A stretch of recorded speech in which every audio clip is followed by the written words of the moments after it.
Good morning eighth class. आज मैं आपको हिंदी फर्स्ट का थर्ड चैप्टर पढ़ाऊंगी जिसका टाइटल है बच्चों बस की यात्रा। इसके राइटर हैं हरिशंकर परसाई। बहुत मज़ेदार ये कहानी है बच्चों बस की यात्रा। इसमें लेखक ने एक यात्रा का वर्णन किया है जो लेखक के जीवन की सबसे यादगार यात्रा कहेंगे, अद्भुत यात्रा कह सकते हैं थी। अद्भुत कैसे थी लेखक आपको इस कहानी में बताते हैं।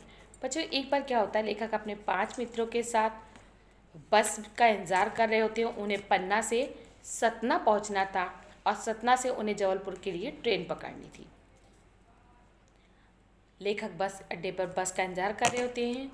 तभी क्या होता है बच्चों, एक बहुत ही टूटी फूटी जीर्ण शीर्ण अवस्था की बस आके रुकती है।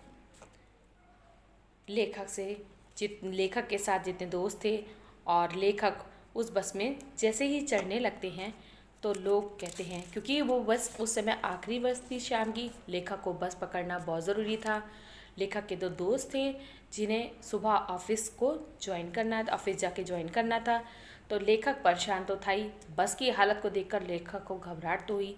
लेकिन जैसे ही वो 4-5 मित्र मिलकर बस पे चढ़ने लगे, लोग उनको ऐसे देखने लगे जैसे कि पता नहीं उनको अंतिम विदाई दे रहे हैं, उनका जीवन बचेगा या नहीं बचेगा। लेखक उन लोगों को देख रहे थे तो बड़ी हैरानी हो रही थी लेखक को कि ये लोग हमें ऐसे क्यों देख रहे हैं। खैर बच्चों, लेखक हिम्मत करके उस बस में बैठ जाते हैं क्योंकि वो शाम की आखिरी बस थी और लेखक को सतना पहुंचना था हर हालत में, क्योंकि उसे ट्रेन पकड़नी थी जबलपुर के लिए। अब क्या होता है बच्चों, बस चलना शुरू करती है। तो लेखक ये सोचता है ये बस इतनी टूटी फूटी अवस्था में है, ये खुद चलती है या नहीं चलती है। लेखक अपने मित्रों से बात ही कर रहा होता है कि लेकिन बस में क्या होता है बच्चों, जो बस का एक हिस्सेदार यानी बस का जो कंपनी का एक हिस्सेदार था वो भी बस में बैठा होता है। कहता है नहीं नहीं साहब, बस बहुत अच्छी चलती है, ऐसी क्या बात है। खैर इंजन स्टार्ट होता है।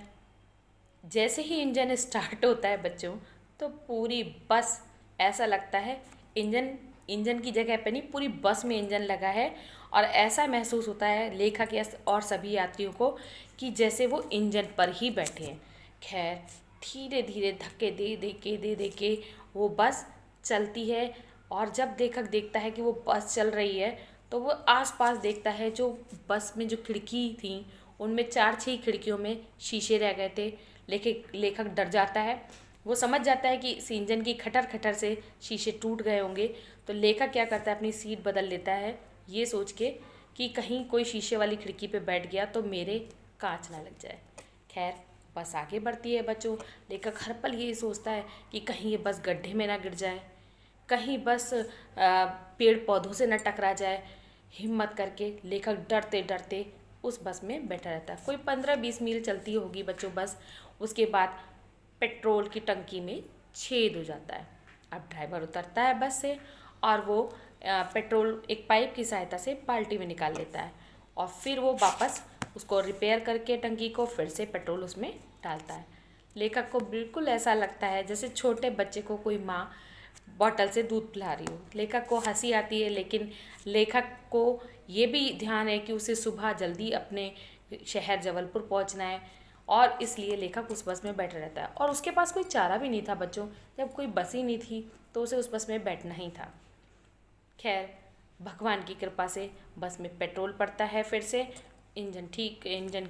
पेट्रोल की टंकी ठीक होती है और बस आगे चलने लगती है। कुछ दूर पे पहुंचती है, बस का टायर बस्ट हो जाता है।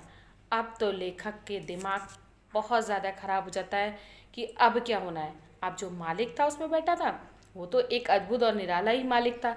वो तो समझता है कि उसकी बस दुनिया की सबसे सुंदर बस है, सबसे अच्छी बस है, सबसे स्पीड वाली बस है। वो तो अपनी बस की बुराई सुनने को तैयार ही नहीं था। खैर लेखक सोचता है शायद इस बस के लिए एक नया टायर आएगा और फिर ये बस चलेगी। लेकिन जो बस का हिस्सेदार कंपनी का मालिक बैठा होता है वो इतना दुष्ट होता है बच्चों, वो क्या करता है पुराना टायर फिर से बस में लगाता है और फिर बस चलने लगती है। पूरे रास्ते लेखक को इस बात का डर रहता है कि कहीं ऐसा ना हो ये सामने तालाब निकल के जा रहा है, कहीं ऐसा ना हो ये बस इसमें गिर जाए, कहीं ये पेड़ से ना टकरा जाए, कहीं ये खेतों में ना घुस जाए, और सबसे महत्वपूर्ण बात तो ये थी कि बच्चों जब रोड पे और वाहन चलते थे तो ये बस साइड में खड़ी हो जाती थी और ऐसा लेखक को लगता था जैसे ये बस बहुत ही बूढ़ी औरत है और ये पीछे आने वाली गाड़ियों से कह रही है, बच्चों तुम लोग निकलो, मैं तो बूढ़ी हो गई हूँ, साइड में खड़ी हो जा रही हूँ, तुम्हें रास्ता दे रही हूँ। इसी उधेड़बुन में बच्चों ये पूरा चैप्टर निकल जाता है।